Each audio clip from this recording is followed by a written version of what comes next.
אנחנו בפיילוט הראשון למסע אל החלום.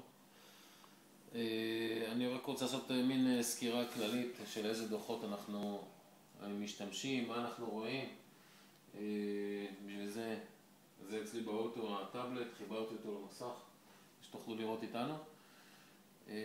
אני אעבור במין רפרוף כזה על כל מה שאנחנו עושים, איך אנחנו רואים, מה אנחנו מנתחים, איזה נתונים יש לנו. ואנחנו נשמח לשאלות בהמשך, ולפי זה אנחנו נדע להתמקד יותר לגבי כל הדוחות שתרצו. זה המייל, ככה אני מקבל בבוקר דוחות. לוחץ בראשון, 3 קבצים מצורפים. רק בשביל שתראו בגדול, זה טבלת החיסכון שלנו. טבלת החיסכון מורכבת מתאריך, מעמודה של תאריך, ומיד אחריו עמודה של סכום. זה מחולק ל3 שנים. הסכומים הם לא סכומים שווים. אתם תוכלו לראות יפה יפה כל חודש איזשהו סכום שנכנס לתוך התזרים מזומנים. מצד ימין זה התאריך, בעמודה השנייה זה הסכום שיורד לחיסכון, בעמודה השלישית זה הסכום המצטבר. כאשר נסתכל בסוף שנת 2012 למטה, אחרי ההפקדה של 10,883, אנחנו נראה 371,000 שקלים שילכו לחיסכון. כרגע זאת תוכנית. זה בעצם הצבה של מספרים שנכנסים לתוך התזרים ובונים אותו. עכשיו בטבלה השנייה אנחנו ניכנס למצב חשבון, זה בעצם תזרים מזומנים לכל דבר. אתם תראו פה שאנחנו עושים תזרים מזומנים נכון עד תום המסע אל החלום ל3 שנים. כמובן שלנו בתוך התוכנה שלנו יש תזרים מזומנים ל5 שנים. אבל אנחנו מציגים פה, ואני רוצה לראות, מבקש בדוחות לראות איך המצב של החשבון שלי נראה רק ל3 שנים, כי זה גם ככה, אחרי שנה יש כבר סטייה, אחרי שנתיים הסטייה יותר גדולה, אחרי 3 שנים זה כבר סטייה מאוד מאוד מאוד גדולה. ככה נראה תזרים מזומנים שלנו. אתם תראו שם מצד ימין למעלה, יש 20 עמודים. 20 עמודים בגודל של A4, דוח מאוד מאוד מאוד ארוך, שבעצם מפרט את התזרים מזומנים. אנחנו כל יום קרן נכנסת לתזרים מזומנים, מעדכנת אותו ומסדרת אותו בצורה כזאת שאנחנו נוכל לראות איפה אנחנו עומדים. 6 לינואר,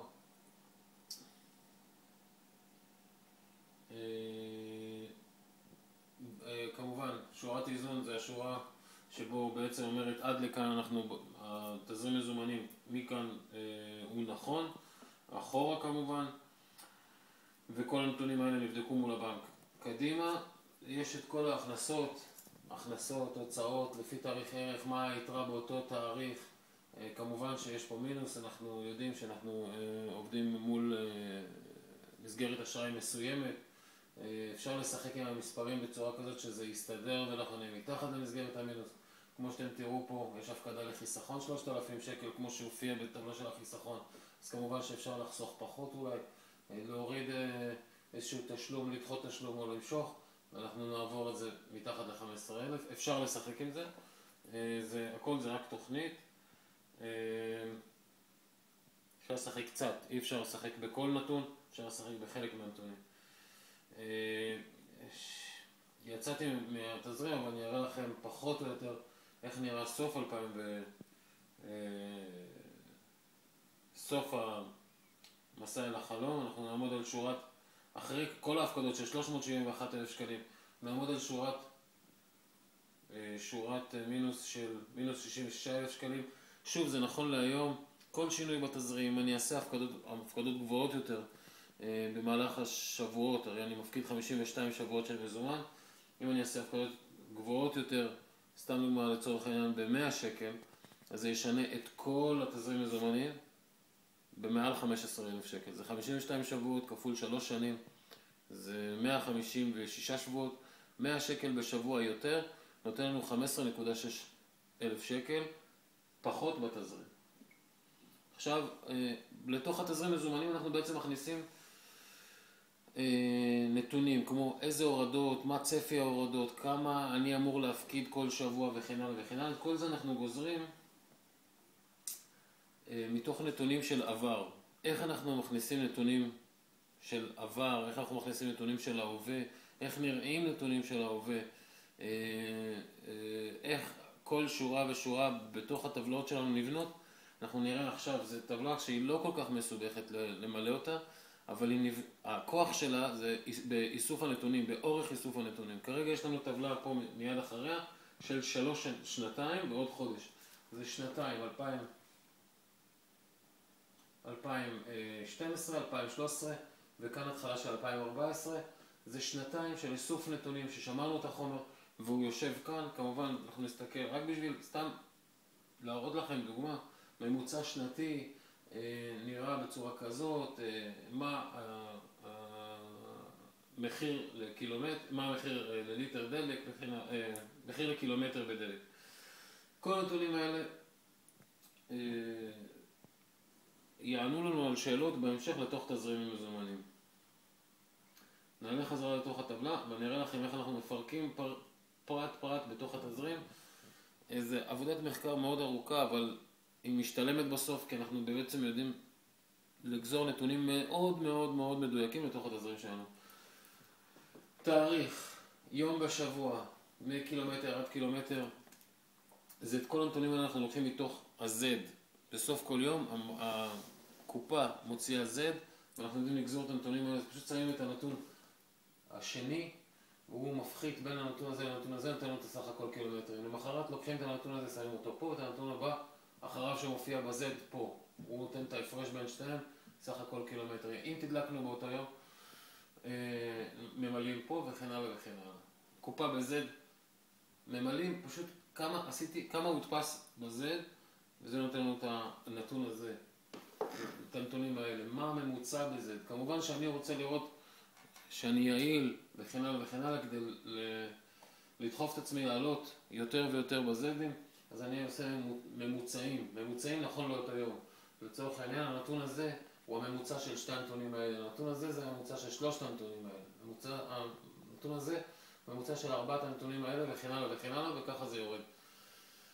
שתי הנתונים האלה הם לא נתונים שהם רלוונטיים, כי בעצם גמרנו לשלם את האוטו. המסע של דלק, הנתון הזה בעצם מחשב את הקילומטרים שנעשו באותו יום ביחס לצריכה של הדלק. הנתון הזה הוא כל יום בחודש שאנחנו מזינים נתונים, הוא משתנה. אז הוא כמעט ולא חשוב לנו רק כשאנחנו סוגרים חודש. כשאנחנו סוגרים חודש, הנתון הזה בעצם מתאזן ונתקע, ורק אז אנחנו יכולים בעצם להתייחס אליו כנתון אמיתי. סך הכל נטו, הנתון הזה, סך הכל נטו בעצם מוריד את עלות הרכב, עלות הדלק, המסע של הדלק, עלות הרכב פחות הזד, נותן את זה. ואז אנחנו יכולים לדעת מה הנטו שלנו ביד. כמובן אנחנו מחשבים גם יחס שקל לקילומטר. אם באותו יום עשיתי Z של 700 ומשהו, עשיתי 230 קילומטר, זה לחלק לזה נותן יחס שקל לקילומטר, והממוצע הזה נותן את הממוצע כמו בנתון ההוא. זה נותן את הממוצע של שתיהם, זה נותן את הממוצע של שלושתם, וכן הלאה וכן הלאה. ככה אני יודע בכל יום בחודש איזה ממוצע, יחס שקל לקילומטר, בממוצע אני עומד נכון לאותו רגע. כמובן ואוצ'רים זה כבר שטויות.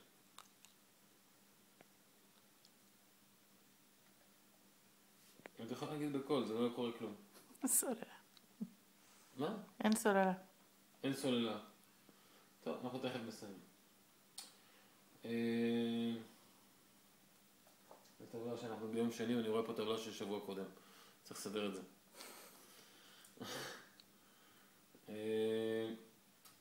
זאת טבלה שאני מאוד מאוד אוהב, כי היא בעצם יודעת נכון לאותו רגע. אני לוקח את אותו חודש, מתחיל להזין נתונים. אנחנו רק התחלנו להזין נתונים. רק התחלנו להזין את הנתונים פה למעלה, כן, בינואר. יש לנו 2, 4, 5 שורות, מתוך ה5 שורות האלה, לפי הנתון הזה, שהוא, נכון לעכשיו אני בממוצע 686.3, לפי הנתון הזה יודע לעשות צפי של כל החודש. איך ייראה החודש שלי אם הוא ייגמר. אנחנו לוקחים את הנתון ההוא, מכפילים אותו לפי מספר ימי החודש, נותן לנו את הקופה. מתוך זה יודעים לגזור, בגלל שיש לי צורכת דלק שם, מורידים דלק, יוצא לנו כמה נשאר משכורת ברוטו. כמובן שהנתון הזה, בגלל שהוא בתחילתו של חודש, אלה נתונים שהם לא חיים, נתונים לא אמיתיים, בגלל שנתוני הדלק, אני לא אגמור חודש ב-1,500 שקל, אנחנו גוררים אותם באזור ה-5,000 שקל, אנחנו יודעים את הדברים האלה. זה רק בשביל לעשות איזשהו צפי, להתחיל להכניס את הנתונים לתוך מסגרת, אנחנו מתייחסים כמעט לכל הנתונים רק בתום חודש. וככה זה נבנה. אני אחזור חזרה בכוונה, אבל ממש בקצרה, רק בשביל לגוע, אנחנו נראה בתוך התזרים מזומנים הפקדות של מזומן. הפקדות של מזומן, יש 52 שבועות בשנה, אנחנו מפקידים לפי שבועות, כל יום ראשון בבוקר אנחנו מפקידים, קרן מפקידה מזומן, אנחנו יודעים להגיד לפי החודשים, לפי ניסיון עבר, כמה מזומן הולך להיות מופקד באותו שבוע, ולפי זה אנחנו גם בונים את התזרים, אנחנו יודעים איזה הכנסות, איזה הוצאות הולכות להיות, וכן הלאה. וכן הלאה, רק נראה את השורה הזאת שנקראת הפקדת מזומן. הפקדת מזומן אמור, כמו שאתם רואים פה את הנתון, אמור להיות 4,800 שקל. בגלל שעברנו את ראשון כבר, 700 נמצא פה. היום אנחנו עכשיו ביום שני, תמיד קרן עושה דוח ביום שלישי, עושה על יום שני. תמיד עושה יום אחד אחורה, אז מחר הנתון הזה יגדל, הנתון הזה יקטן, היא מורידה מפה, מעלה מפה, ואז סכום שתי אלה נותן 4,800 כמו בתאריך הזה. 12 לחודש זה ביום ראשון הבא, יהיה הפקדה של 4,100 שקל, אנחנו יודעים את זה מראש, ואנחנו לרוב, ברוב הפעמים, אני מדבר, אם יש 52 שבועות, אני מדבר על אזור 45 פעמים, עומדים ביעדים, ואפילו טיפ-טיפה עוברים אותם. רוב התזרים פה הוא תזרים אופטימי. 4,800 זה שבוע אחרי זה, אם אנחנו נסתכל שבוע אחרי זה, זה כבר 5,100. ככה בנוי התזרים מזומנים שלנו, מהכנסות והוצאות. אני שמח שהצלחתי להעביר לכם פחות או יותר מתוך העבודה שלנו. זה נראה כאילו משהו מאוד מאוד מאוד קשה, ארוך, מסובך, מסורבל. בהמשך, בסרטונים הבאים, אנחנו נעבור פריט, לאט, נושא. כל מה שיעניין אתכם, תשאלו, תקבלו תשובה מאוד מפורטת. שיהיה לכם לילה טוב, ונתראה במסע האחרון.